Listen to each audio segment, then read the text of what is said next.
I don't know if what we have is love, but it's on my mind. Hey, what's up, baby? You gonna run in today or what?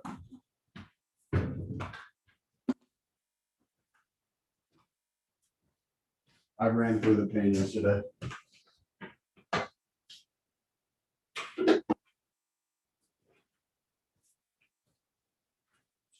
Certainly noticeable.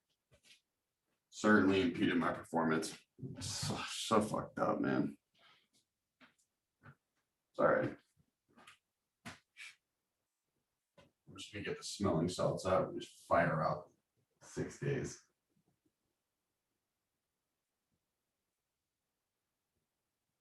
So Lexi, you were saying about the NBC program. Are there any other ones you like?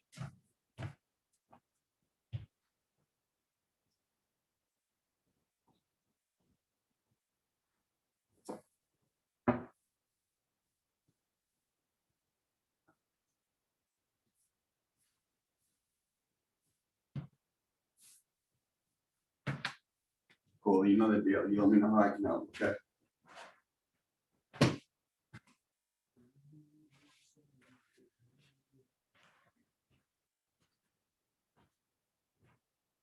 I'll be honest, what helped me a lot, and I don't know if it's the same environment as you, but when Brennan and I were leaving school, Brennan will tell you, like, all throughout PC, I was always doing my own thing. And I felt like the innate pressure of being around other kids who are all applying to these like corporate jobs. And so I don't know if you're necessarily surrounded by those kids because of COVID, but it definitely helped me to have a project like the summer following graduation, like my concert, to at least give myself a little bit of time to figure out what I wanted without the group think.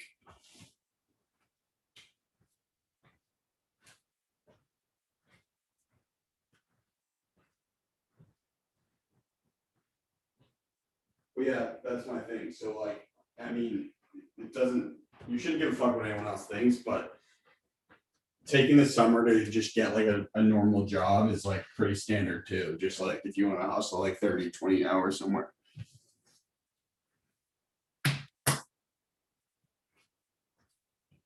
All right, Patrick is here. He's early.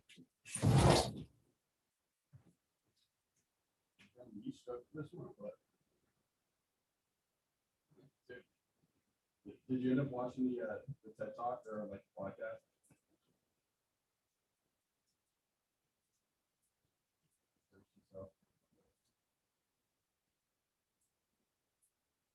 Yeah, no problem. I doubt this one's gonna be super long.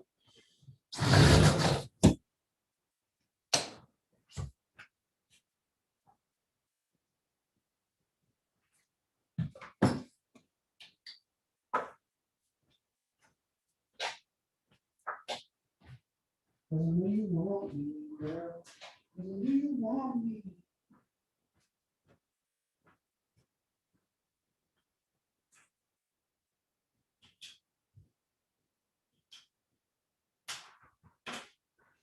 I don't know if what we have is love, but it's on my mind.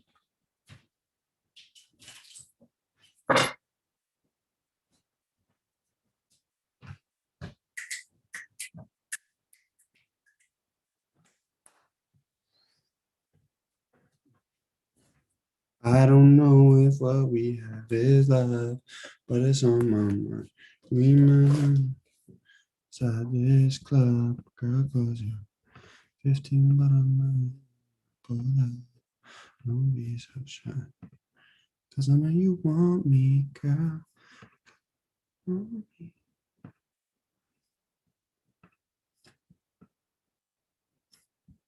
Patrick. Shoot. Ow.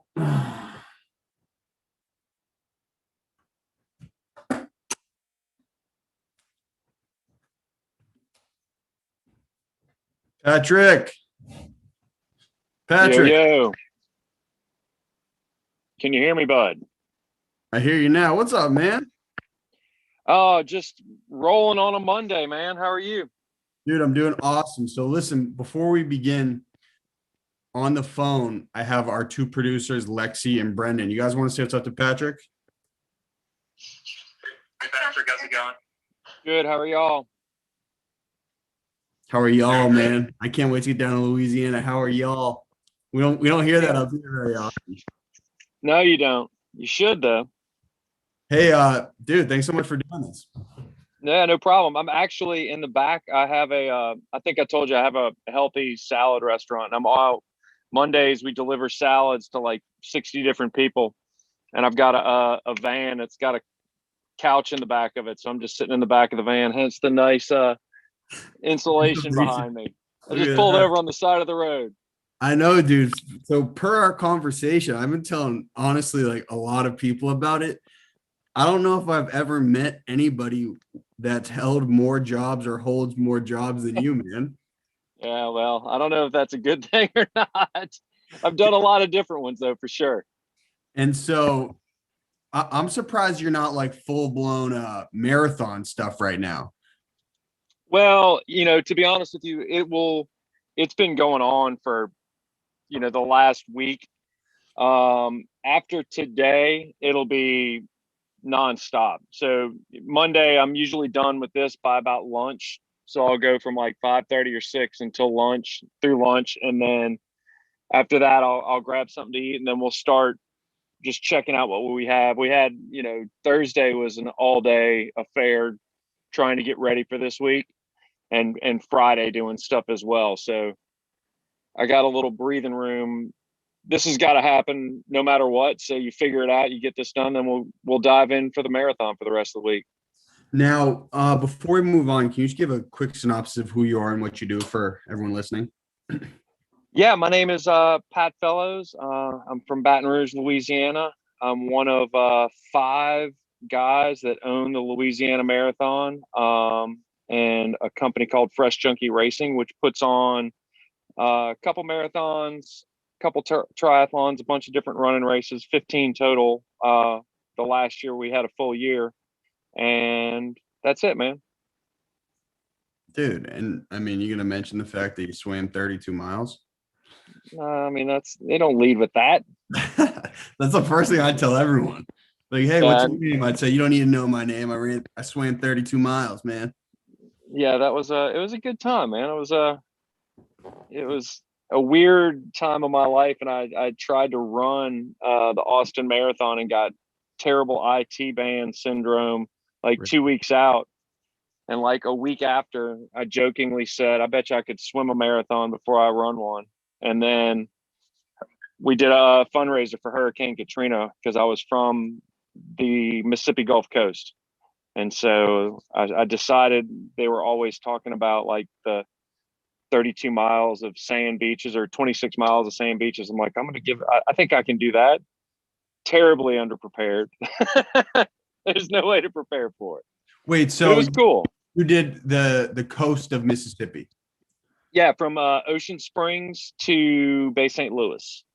and what was the water like? Was it tumultuous or was it ocean water? Like, Yeah, it's the Gulf of Mexico. I mean, it was wavy. I mean, I know no BS. I think I swam like maybe 200 yards, and I'm like, I'm so unprepared for this. Like right when I hit the water, and then you just kind of, all right, well, you're in now. It's not like I was going to get out, so I just kept going. wow. Now, yeah, I had seen the TED Talk, so it was great, but Thank you. 100%. So you did that as a fundraiser, and when you're in the water, like at what point where did your body really start to break down? So mind you, I have done the Ironman swim myself, Yep. 2.4. And I had a little bit of gas left in the tank as a pretty inexperienced swimmer, but I was so bored. Like the boredom is what was killer. Yeah, it was gosh, man. The last maybe 3 miles were pretty tough. Maybe a little bit more than that. Just my shoulders were killing me. Just that was the hardest from I've done Ironman and other things, and it does, I don't want to say it doesn't compare, but it was just different, right? I think it was probably equivalent to, I haven't run 100 miles, but I imagine it's similar. Like just everything from my, my shoulders up or from my chest up just was aching. Um, but yeah, man, we did it at night. So we started at 6 at night and finished at 10 in the morning. So you don't like bake in the sun all day. Um, and I was, you don't want to get the wrong song in your head because it could just kill you having to have just the worst song playing the whole time. But you're not wrong, man. It gets boring at times. You're just kind of like, wow. The other thing, I guess, when you're swimming in the dark, you're sighting kind of to the right. So there's a boat to your right if you're right-handed. Mhm. And so you're kind of looking that way the whole time. But the amount, like I completely underestimated how hard that was going to be. And that was just trying to keep up with the boat and being, within, because it was rough, and trying to be within, 40 yards of it most of the time, because you swim over every 20 or 30 minutes and eat. And so Oh, trying okay. to, So you were stopping at points. well, you swim up to the boat, they throw you a bottle, you get on your back, you drink a bottle, you throw it back, and you keep going. Okay, so you never left the water. No, we never left the water. Okay. I mean, when comparing it to an 100-mile race, it's not even, I don't even think it's comparable. I wouldn't know because I've never been through either physical feat, but there's such an added level of danger with open water that you just don't have when you're running through the woods. Yeah, I get that. I don't know. I guess for me, I grew up swimming, and swimming to me just kind of comes much more second nature. I do agree though. It's like when I tell people who are training for an Ironman, I was like, once you get through the bike, it's pretty safe. Like if you're on a hard course, like with big downhills and whatnot, I'm like, you're pretty safe. Like what's the worst happens on a marathon? You walk, right? Like same with 100 miler. I imagine it's like, there isn't a whole heck of a lot of danger to yourself. Like you get tired enough and you walk, you stop, Mhm. and you stand in one place and rest for a bit. I don't know. Now, have you thought about doing an ultra?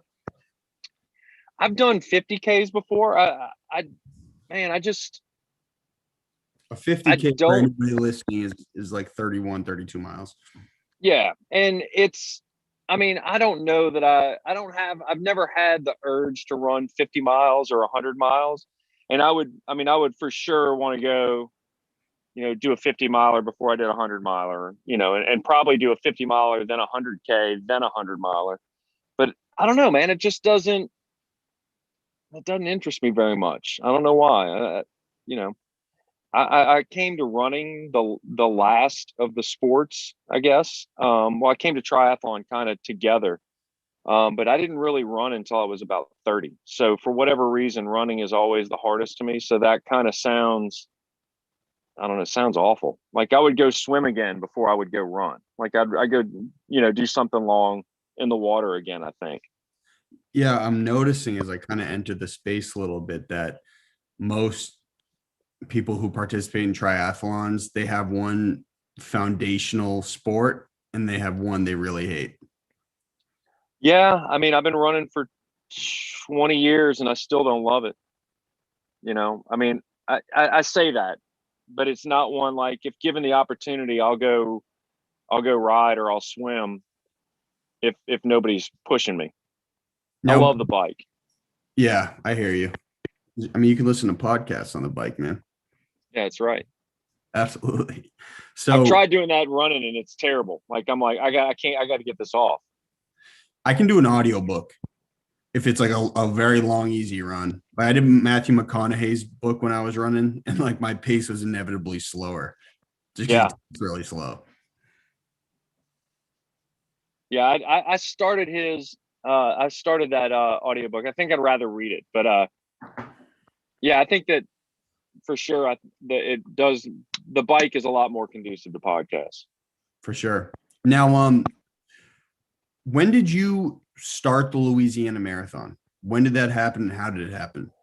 So the longer swim led to putting on some events called Rocket Kids and Rocket Chicks. It was a beginners women's triathlon series and kids race, and we started putting those on in like 2007. And from there I reconnected with a guy I graduated from high school, a guy named Craig Sweeney. And over the next couple of years, we started looking at, we started adding some races, we started adding some running races. So we were putting on maybe 4 races a year, 5 races a year. It was it was 2 kids tries, 2 women's tries, and then a couple of runs. And he and I got down, sat down and we started talking about putting, there's a bell tower on LSU's campus, and then the state capitol is a tower. And we were going to do this tower to tower 10K was how the original kind of idea started. And then by the time we got done with coffee that day, we had decided we were going to put on a marathon and that we were going to call Rock and Roll and see if we could get one and blah, blah, blah. And we went back and forth, and we finally, I think not while we started exploring it, Rock and Roll bought a race in New Orleans.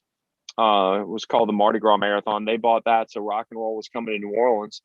And we just said, man, let's just do our own. And so we gave ourselves about 18 months and put on the first Louisiana Marathon 10 years ago. Now, for everyone listening, can you just kind of elaborate what the Rock and Roll Marathon is? I know, but most people, I'm in Boston, so most people won't. Yeah, so Rock and Roll is a brand. It's owned by, it was started by a competitor group. But I don't remember which one started it, but it was a series of races. And their idea behind it originally, I think, was that they would have bands at every couple miles to kind of keep you entertained the whole way. But they've had them all over. I mean, they had them in San Antonio, they have Las Vegas. I know they have them. I don't know that they do the one in New Orleans anymore. They do one in Orlando. I mean, so there's maybe a dozen of them, maybe upwards of 20 at one point that they've done. And over time, actually, Ironman and whoever the company is that owns Ironman now owns Rock and Roll as well. So yeah, that was the deal. But yeah, we decided we thought we could do our own here. And, for the longest up until this year, kind of our big claim to fame is really just the celebration of food and music. Like Louisiana is known for festivals.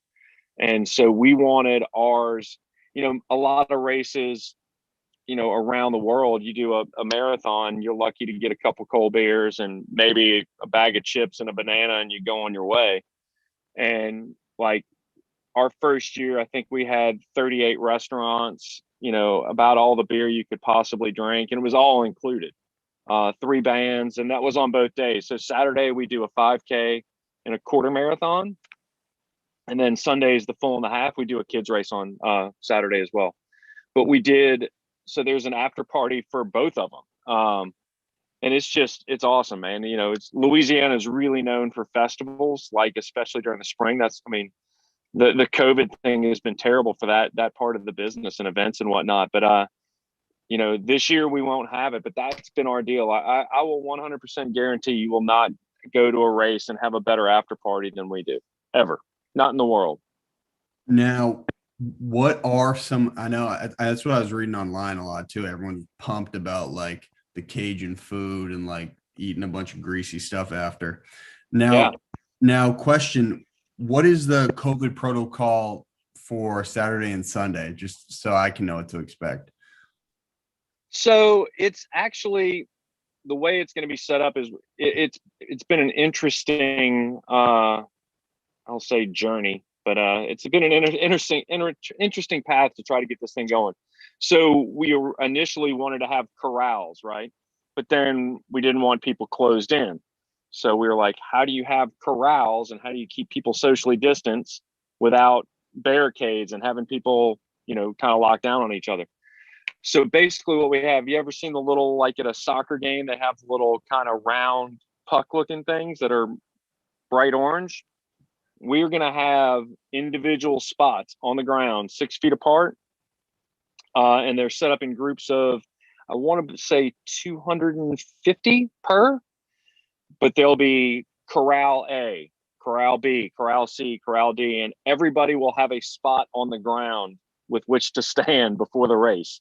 And so corral A will be pulled into by the start line, and they'll go off. And basically, when the first 4 people go, once they get 25 feet, then the next line, then the next line, then the next line. And so then I think we have all the way through corral M, maybe. Don't quote me on it, but basically almost everybody will have a spot to be in before the race. Because what we didn't want was 4 corrals and then say 200 people waiting, because they're going to congregate no matter what, right? Everybody will wear masks leading up to it. Once you cross the start line and you're off, you pull your mask off, carry it with you, and when you finish, put it back on. But yeah, and then it's seated by time. So ideally, it should be a long line of people spread out from start to finish, fastest to slowest. Now, what's so interesting is I just had Dave McGillivray on the podcast. Yeah. I don't know if you know him. He organizes Boston. We had him on last week. Yep, he's been down here for our race before. I know, yeah, he was saying he really likes it. And it's just it goes to show the stark difference in political climate, because if you were to try to do the Louisiana Marathon up here right now, people would have a heyday. But Louisiana is in a much different space COVID-wise than we are, which is why I'm headed down. It's interesting. So we did this method for the Mississippi Gulf Coast Marathon, December 9th-ish. We put on 5 races so far using this method, and I think that Mississippi Gulf Coast Marathon, we had somewhere around 3,000 people on race day. And so for that one, man, we had it's a point to point. So we had 2 start lines doing this at the same time. But yeah, Mississippi was very much the same. The climate is much more relaxed. I coach cross country, I think I told you, and I had, even all summer long, I had middle school and high school kids running all summer. And, I'm of the belief that running outside is a pretty safe activity. I agree. I'm not, if you're face to face with somebody and then that's another thing. But, even running side by side, my kids ran all summer. We had 65 kids over the summer. Not one kid got sick. And so it is a different climate. I'm happy for that. We're very thankful to be able to put the events on. We've worked very hard with the city and the state to try to be, we've spoken with the head of the Department of the Health, trying to get our COVID plan together. And it's much more elaborate than I explained to you, but that's just what the runner is going to see, right? Like, that's the one thing that you want to know. But we had to go through many, many hoops to make sure that it was a safe, socially distanced event. And again, when you think about it, they keep telling us, stay 6 feet apart, wear a mask. Well, that's what you're going to be doing. Plus, you'll be outside. And for the most part, we feel that that's a safe way to go. You're probably just so sick of talking about COVID at this point. It's probably just tiring, man. Like I was saying, the company is Fresh Junkie Racing. It's myself, Jonathan Juba, Patrick O'Brien, a guy named Mike Watney, and then my friend Craig Sweeney, who's owner of the marathon as well. And Jonathan and Mike spent a lot of time all summer working on the plans and whatnot. And now, Pato's the actual course director, and he and Jonathan have been working tirelessly to get things done. All of us have, but they've done the lion's share of, we had an executed permit for January. And then as we saw numbers going up and we were speaking with the city was getting cold feet, and we're like, hey, let's just move it out. Like, if that makes everybody, like, if our options are maybe the plug gets pulled or we get a chance to put it on in March, let's do that.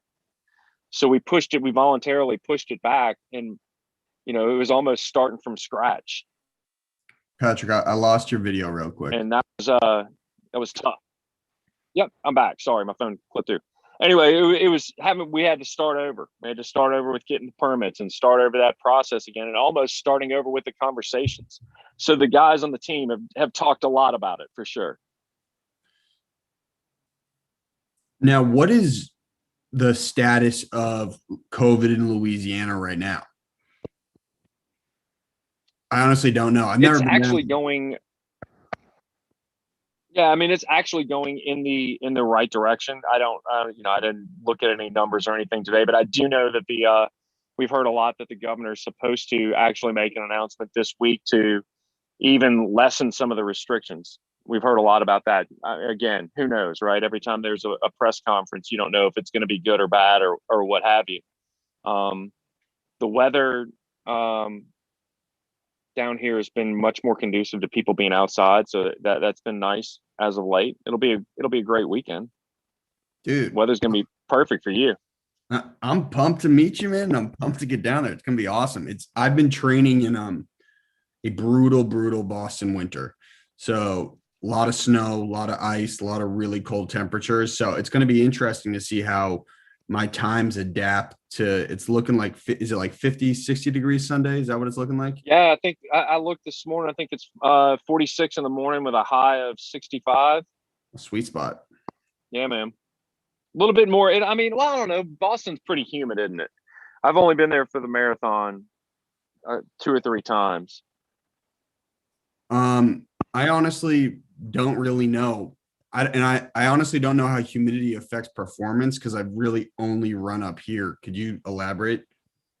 Yes. Well, I mean, down here it can be, the winter is actually kind of, if it's 40 down here, it's also still like 85, 90% humidity. So in the cold, it doesn't affect your performance per se.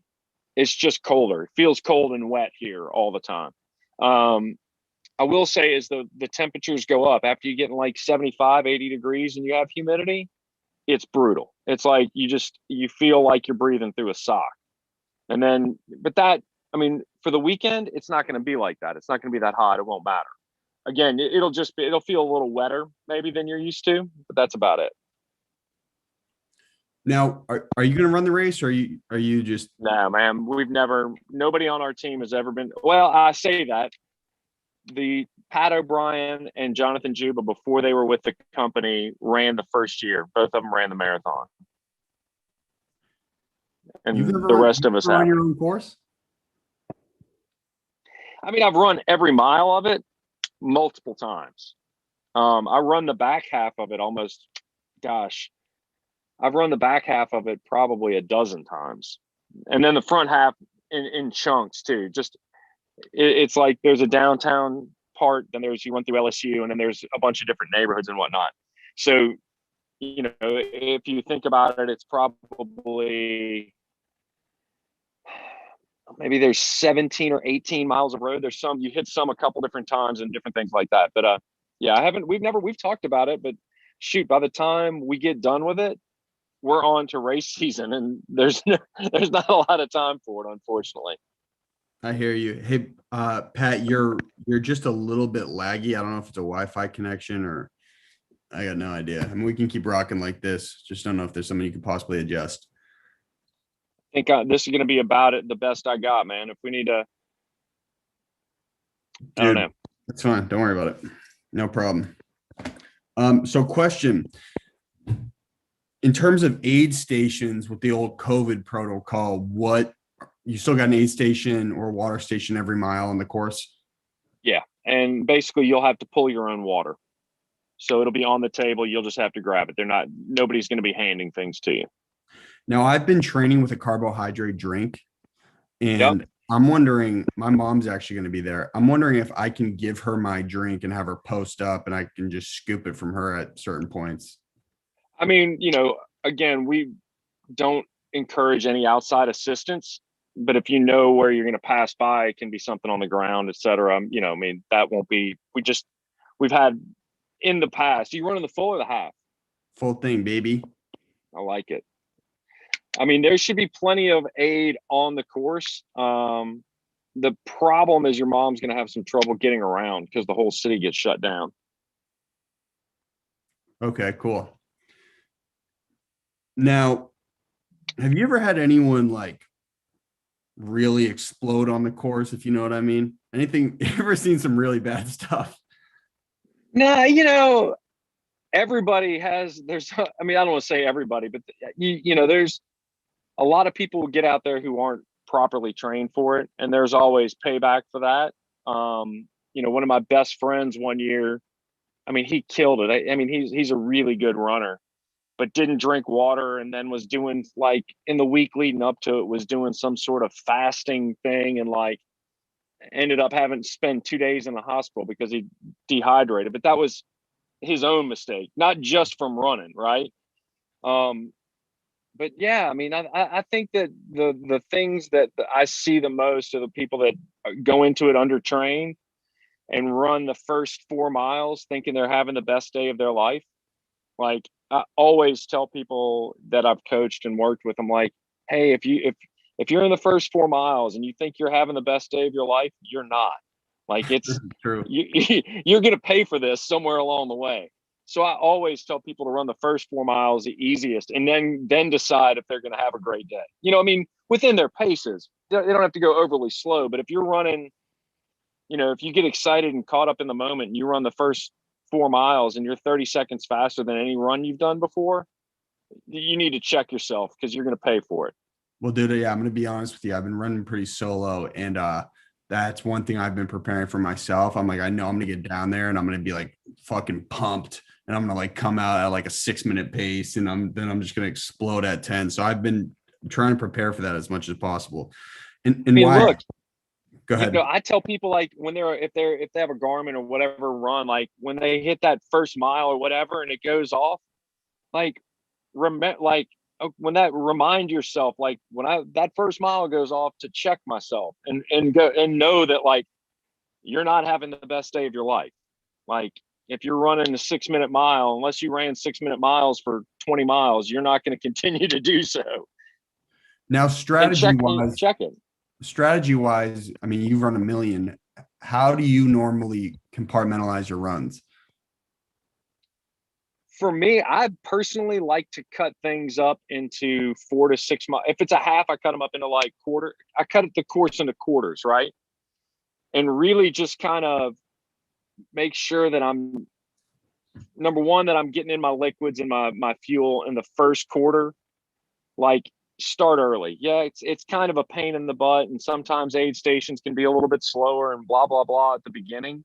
But, like, it's really difficult to catch up nutrition in a race, right? Like, you want to take that time. If it takes you 15-20 seconds a mile for the first 3 or 4 miles, but making sure that you're getting in what you need, like, you need to do that. I usually tell people to take the first 3 quarters of the race and be really conservative. And, like, if they're having a great race after that amount, after 18 miles, then do whatever you want, right? But what usually happens is they get to that 18-mile mark and they go, oh, I'll stay. If they can stay where they are, they're happy, right? So that's kind of just, I don't want to say being over conservative, but just trying to, again, not get caught up in the moment, and be aware of what they've done, and to do the things that they've done, for their whole training block. You see people a lot of times who will, like, think they need to do some sort of crazy carb load the night before, and they'll eat different, than they have, and just pay for it dearly. It's like, don't do anything different. Like, you've gotten this far doing what you're doing. There's no magic pill in the last week that's going to change the race for you in a good way. But there's lots of things that you can do that will hit you in a bad way, right? So that, just to be conservative and try to do just what you've always done. Now, so you don't recommend any sort of carb load the week of? No. What I'm saying is, if you don't normally, let's say, what I don't want you to do is do anything drastically different, right? So if you eat carbs, eat carbs. If you're eating, I usually tell people, starting on Tuesday or Wednesday, stop eating a ton of, like, harsh vegetables. Eat simple rice, simple pasta, not with a lot of heavy Elaborate what you sauces. mean by harsh. Broccoli, greens, things that are hard to digest. Okay. This is coming I mean, from I'm a Fresh huge. Junkie. I mean, you can't be branding vegetables like that, man. man, I am a salad. Look, I am a salad junkie, but like You're the as the salad week, king. as you get closer to a race, like, hey, let's back it off. We can get as much romaine as we want on Monday. I mean, some people, look, I've got a guy that works for me. He eats salad all the time, leading straight up through it. Whatever. I'm just trying to do some best practices. Now, so what I'm planning on doing carbohydrate wise is I'm gonna try to top out at around like 500 to 600 grams of carbs like 2 days leading up. Normally I'm sitting around 400, so just a little bit extra. That's fine. Okay. I mean, you see some people though who will go like the night before and eat like 4 plates of pasta, thinking they're doing themselves a favor. It's nutty. I'll tell you one thing I really love about endurance training. So I lifted my whole life. Yeah. The diet is way more fun with the endurance training. Oh man, you can eat. Dude, it's awesome. Better eat. I You know. better eat. I'm pumped to get down there and try out some of the Baton Rouge restaurants too. You got some Cajun food down there? What do you guys normally rocking? Oh man, I'm gonna have you a short. I'll text you a short list of all the places you need to go. We'll get you set up. We'll get you set up with where you need to go, pre, post, everything. When are you coming in? Thursday or Friday? I'm coming in on Thursday. Okay. Well, when you get definitely, in, I'll definitely come by your restaurant if you're going to be there. yeah, for sure. We'll set up a time for sure on Thursday to meet, and then but I'll make sure that you get you go to the right places, pre, post, and whatever. We'll make sure you're set up. Thank you, man. Yeah, man. Now, question. This is going to sound totally, I don't want it to sound disrespectful whatsoever, but in Boston, I think the general consensus when they think about Louisiana outside of Mardi Gras and like New Orleans and the Saints, they think like it's kind of a fat state. Was it tough for you to usher in like endurance training in your state? Was that new? I mean, there's always been a group of people, but I think our group is most proud of the fact that we have given people an opportunity to learn about training for an event, to get healthy, to get fit. Like that is why we all got into this. No BS. Like it's, some people get into events for different reasons and whatnot. And some people come from like long running lineages and whatnot. We got into it because, the original Rocket Kids Foundation that we were involved with was trying to provide opportunities for kids and women in triathlon that weren't there.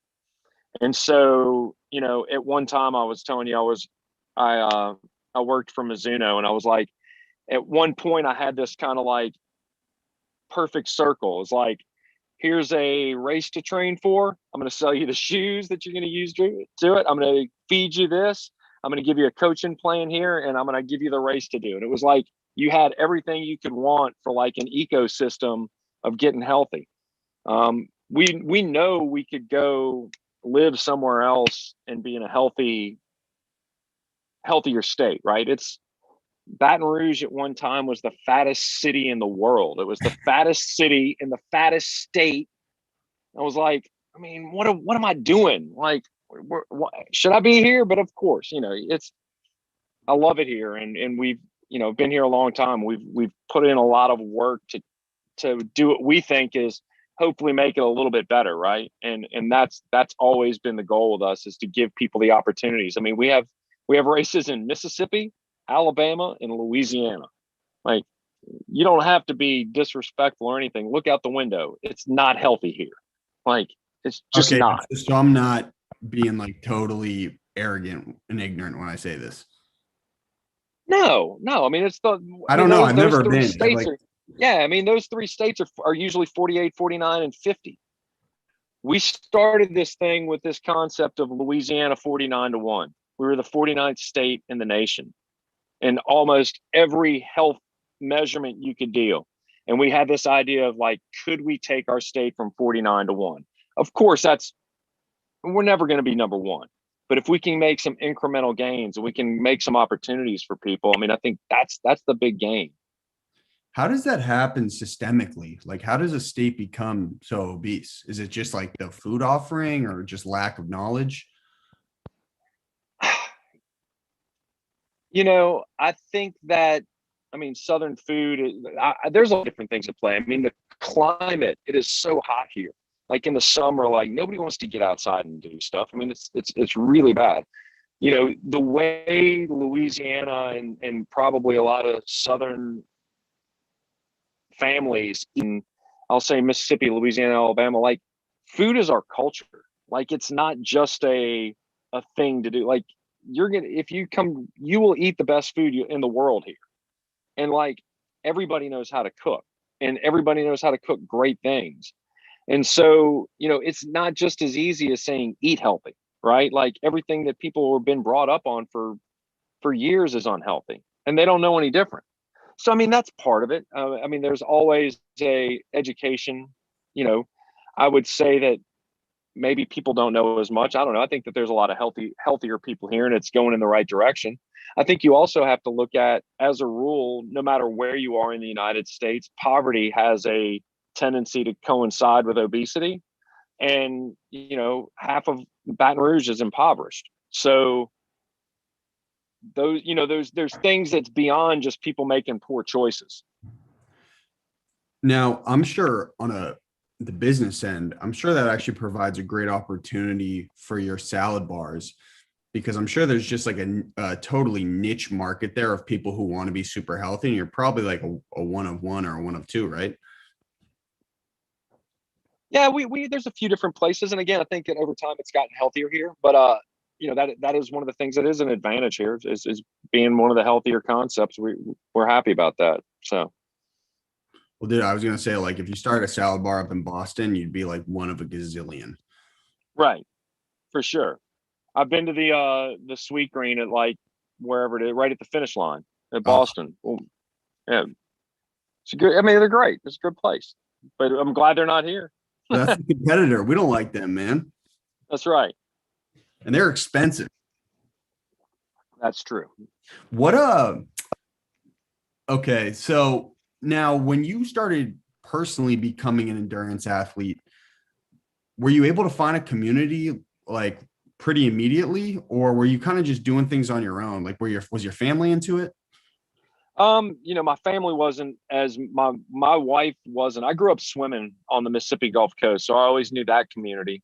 But in Baton Rouge, I mean, I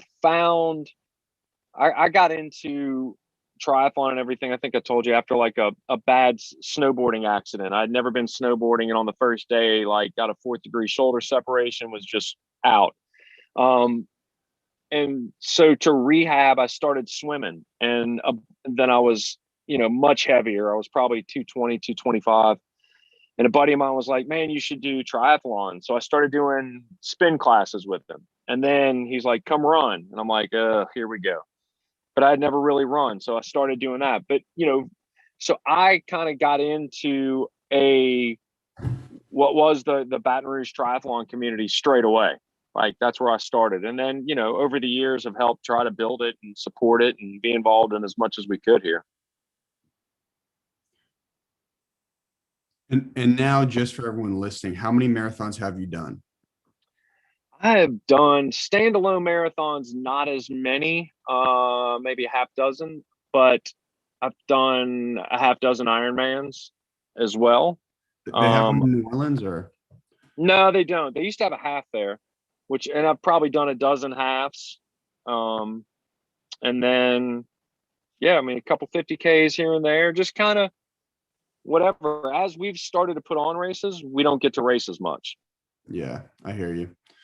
Dave, I don't know if you know this about him, the guy who organized the Boston Marathon. He starts like 7 hours after the marathon finishes, and then he'll run through the night, and he'll just make sure he's the last one.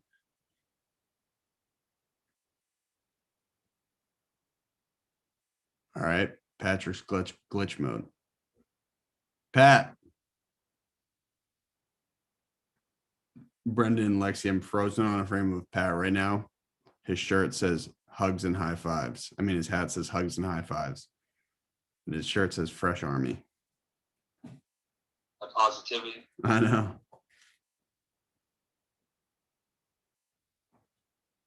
Oh, looks like Pat fell out. He might be joining back in. I'll let you guys, when he comes back in, ask a question. What a nice guy.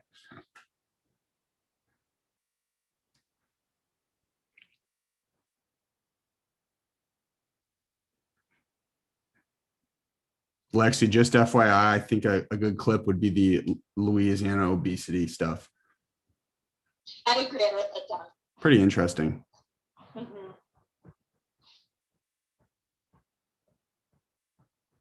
Maybe his phone died. He was in the back of a truck. About 2 minutes.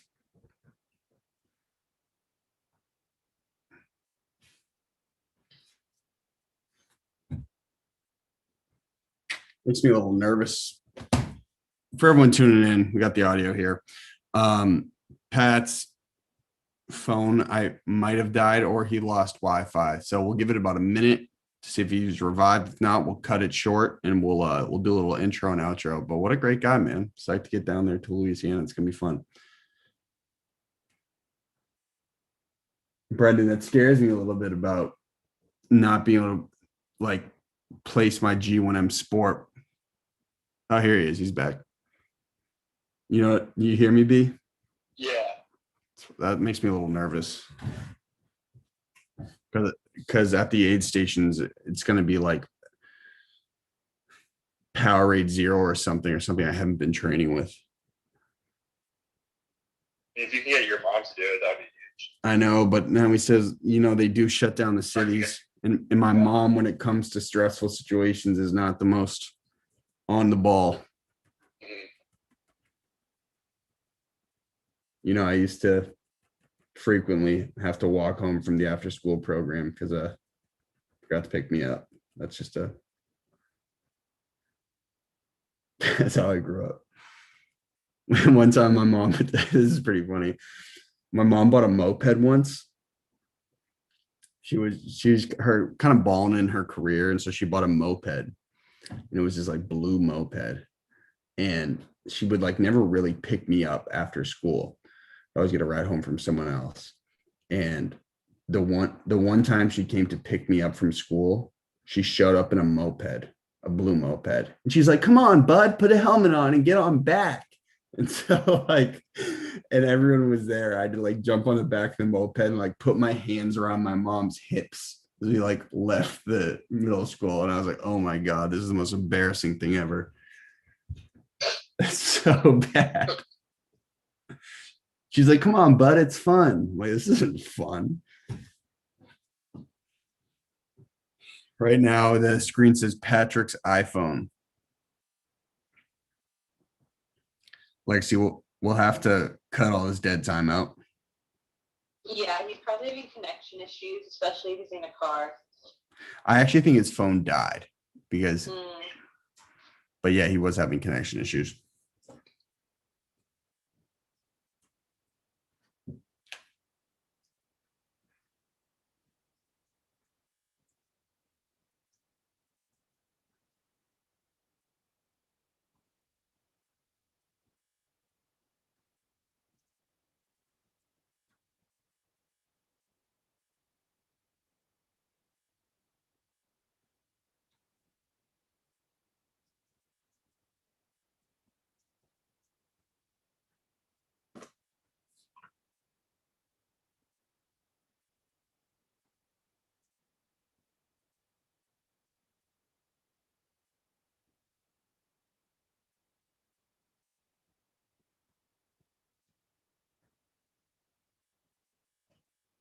I'll give him, my phone literally overheated and died.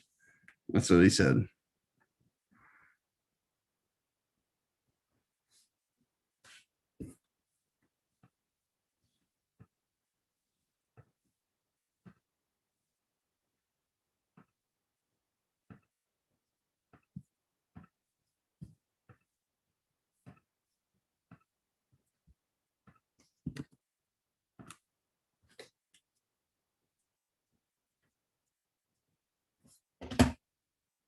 All right. I just sent him the link.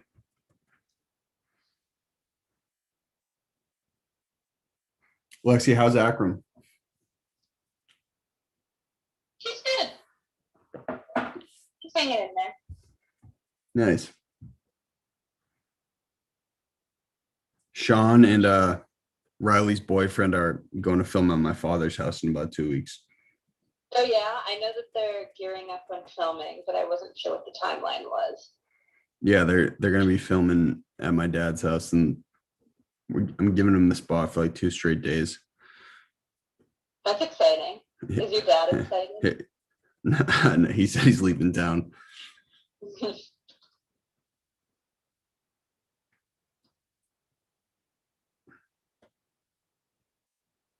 B, you went to Louisiana, right? Yeah, I went to New Orleans. You liked it? Oh yeah. I mean, he's not wrong about the food. It's some of the best tasting out there. Is it just that grease blast? Yeah. That's flavor. Flavor Nice. time. Was it like shrimp gumbo? That's Louisiana, right? Yeah. Jambalaya, Mm-hmm. crawfish. Seafood. Really good seafood. Seafood's not as good as New England though. Lexi, have you had yourself a good I guess Maryland's got that crab cake. Yes, Maryland does have crab cake. Here's Pat. He's here. You big Old Bay head, Alexi? Not as much as other people that live here, but I do like Old Bay. Patrick. Yo, you there? Dude. Man, So happy you're back, man. I'm so sorry. I had technological difficulties big time. Dude, no problem. It happens. We're living in a crazy world. I'm just glad that we've been able to run this, man. It's been fun. Absolutely. Now let me just Lexi and B, why don't we start with Lexi? They both have questions. Absolutely. Hey Patrick, so my question is, as someone who works with athletes a lot and people who are in the fitness world, what do you think that people misunderstand about running? What do they misunderstand? I think that people underestimate and decide what they are capable of well before they ever really do it, if that makes sense. That they put parameters upon themselves and say that, oh, well, I can't do this. I can't run that fast. I can't do X, Y, and Z. And that, I mean, it's so mental to me, I think. And I think that people really don't, that would be the biggest thing, is that they don't understand how much of it is mental and how much they decide things ahead of time. I could not agree with you more. I mean, it's interesting because I coach high school kids, and watching them over, I've coached some of them from freshman to senior year, and different kids, some kids never get it, but you see other kids finally get it, like along the way, but it's different for everybody. And once they do, they they bring it to another level. And it's so cool to watch that happen. As somebody that's coached people for a long time, the coolest thing for me is 100% watching somebody else reach their goal as opposed to reaching a goal of my own.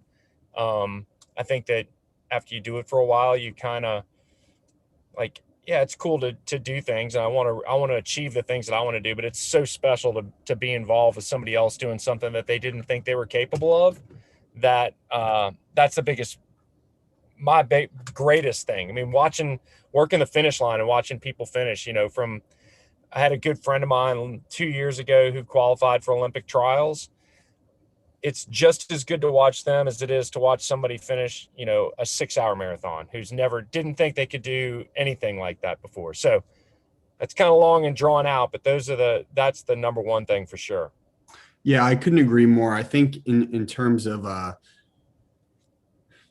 kind of surprising yourself in terms of what you're physically capable of, I think momentum is so important. You got to just string together a couple good workouts or a couple workouts where you hit your goal, and then you kind of start thinking a little bit different. Would you concur? Yeah. I mean, I think that there's always key workouts along the way that make people go, oh, I can do this. I mean, I have a guy that I'm working with who's going to run the half, and he did a 12-mile run, I don't know, 2 weeks ago, and I think he ran like 9:30 pace.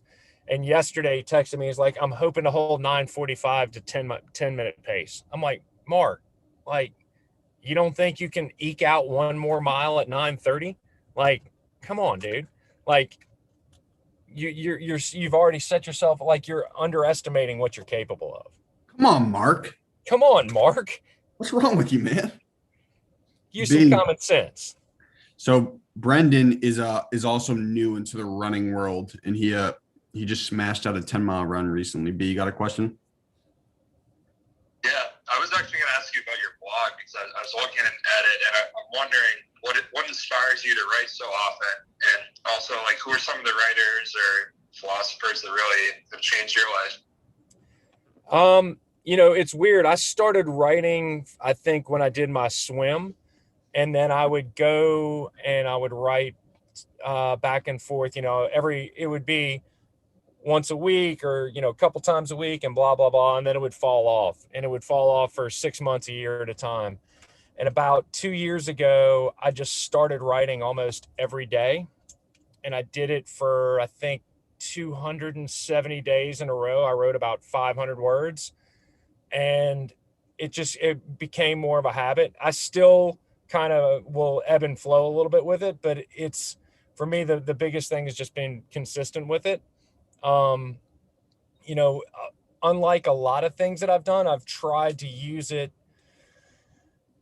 I mean, it's not strictly like a therapeutic thing for me, but I tried to pull some of the parameters off of it, and just like, hey, I'm going to write every day, and I'm going to put out, I'll wake up early. Whatever I think about is what you're going to get. Like, I don't put a whole bunch of rules on it. And so it can be a little bit all over the place, but I've never tried to box it in and go, well, everything's going to be this month about X, right? It's just whatever it is. I love Malcolm Gladwell's stuff. I really like how he writes. I love everything about what he does, which is You liked Outliers? What's that? You liked Outliers? I liked all of them, man. Outliers, What the Dog Saw. There's all sorts of great books that he's done. I like how the timing, I guess, is how he does things, how he starts things and finishes things, and gives you a little bit and comes kind of back and forth with things. Growing up, I was a huge Stephen King fan, and I started reading him again and have really kind of enjoyed that. It's different, right? Like, you kind of like, sometimes you like beach reading where you just don't have to think about it. And those are the types of things you like. There's a woman named Mary Carr who is a memoir writer who I've read a lot of her stuff. She's one of those people, I read it and I go, man, it's like anything. It's like when you see somebody really good, it makes you feel like you're not even doing the same thing as they're doing. She's a type of writer like that. So those are some of the ones that I've been doing right now. And then I just read actually one of Stephen King's books called On Writing, and it talks about writing because I've been trying to get better. And one of his things is like, you got to read a lot and you got to write a lot if you want to be a good writer. And so that's what I try to do is read a lot and write as much as I can. Yeah, I'm sure it's just probably similar to running. The more you do it, the better you're going to get. And guess what? Being consistent and doing it the same time every day, and all the simple things that we know work with kind of building any sort of habit. I mean, like with your podcast, like I'm sure you had a couple of episodes. I have not missed 1 week. Yeah, exactly. In 2.5 years. And that matters, right? It matters big time. Absolutely. If you missed a week, you'd freak out. Well, actually, I lied. Well, I lied. So I'll tell you about this at the end of the episode, but we shot a movie this summer, and Lexi and another one of our producers produced the podcast with behind the scenes interviews. So I wasn't actually running interviews, but we haven't missed a week dropping an episode. I mean, look, and it's about, when I was talking about what parameters I put on my writing and what rules I put on it, like, I feel like we're all very much, we can be very hard on ourselves about, these are the rules, and if I don't do it this way, it doesn't count, or if I do it this way, it does count. But really, just as long as you're continuing to produce. I mean, for me, being somebody that considers themselves a writer or a creative person, that's what matters. It's just like, for a while, I thought that if I didn't put it out on the internet every day, it didn't count. Like in my brain, like that was. I got that same mania brain as you. I know exactly what you're talking about. You know what I mean? Like the last step is putting it out into the universe. And if I don't, then it's kind of like if the tree falls in the woods thing. But, I've kind of gotten over that, and I've worked on some longer things that I haven't published yet and put out, and I'm okay with it. It's kind of like, giving yourself a little bit of a break, as long as you're still producing, right? At least for me. Maybe like a 50 Shades of Grey type novel. Maybe. I mean, we could only hope that we could have one hit like that. Then we could go do whatever the heck we wanted to, whenever. You want to go to the sexual romance route? That's the next book? Could be. You never know. I know. I always thought someone should make the male version of 50 Shades of Grey. Call it call it 20 Shades of Red. Maybe. I feel like I 20 don't think hints the of audience red. is out there as much for that, right? Dude, I'd read it. If you wrote it, I'd read it. All All right, Dom. man. Listen, I got a couple final questions for you. All right, hit me. First one is, you've been having fun, man? Absolutely. I'm pumped. I was in my van killing my phone, and I've now hijacked the Starbucks and in the other seat, getting the Wi-Fi going again so we can make this happen. Let's go, man. I'm Yep. pumped to meet you, man. I'm pumped to get down there. Now, question. So the course for the most part is pretty flat, correct? Correct. And will I be able to scope the course out pretty fluidly when I get down there? Yeah, absolutely. It's easy to get around on. Are you renting a car? Yes. Yes. Then you'll be able to drive the whole course if you want to ahead of the race. There will be a couple spots at LSU that you might not be able to drive until Saturday, just because it's a closed campus to vehicles until like Friday at, I think, maybe 5. But we're talking 1.5 miles, 2 miles of the course. You'd be able to see it from both sides, but not actually drive it. And whole course is pavement, correct? Yes. Now, I read there was one incline and it's a highway overpass, correct? Yes, it's an incline. You'll hit it at mile 1.5 and mile 24.5. Ah, you're a sicko. You're sick. Does it It's kill the same people? one. I love it. There's like 200 feet of climbing on the whole course. Dude, that's the last thing you want to think about at that point in the race, though. Yeah. Well, just think about the other side of it. You're going to be able to come down it. You've definitely seen some bad stuff on that overpass. After the first year, my friends and I were running a 5K, and we were running beside some strangers, and the 5K happened to go over this same overpass. It was like somebody was right ahead of me or right beside me. It's like, man, I don't know who that asshole was who put this on the 24th mile of the Louisiana Marathon. I was like, oh, that was me. And they're like, really? Oh, yeah. There's one hill in this town. You're going to get it twice. It's like the Heartbreak Hill of Baton Rouge. Yeah, but it's not nearly as hard. Sweet. Well, I'm coming in with a pretty severe foot injury right now. I'm going to be honest with you, which sucks. I got it like 3 days ago, but I'm going to run anyway. I've been disciplined every single workout. I got to finish. That's number 2. Now, number 3. We have 2 ending bits to the show. Are you ready? Okay. Sure. The first one is, I made a big movie this past summer. Okay. We're currently in post-production. We're in about month 4. And the only thing I ask from you, Pat, is when I release this movie, you get all the hot Baton Rouge house moms together and you guys watch it. We'll do it for sure. You're the man. And the final bit, how we end the show. Listen, I'm only going to say this once. That Raging Cajun attitude. You got to say, hi, your name, and this is my golden hour. Directly after, no break in between. Hi, your name, and that was my golden hour. I'll give it a go. Let's go. Hi, I'm Pat Fellows, and this is my golden hour. And hi, I'm Pat Fellows, and that was my golden hour. Perfectly executed, man. Awesome. Shoot me a text when you get in, man. We'll love to see you. We'll grab some dinner or something. We'll try to figure it out. Thursday is going to be the easiest for sure. I got you, man. Hey, thank you so much. And I will talk to you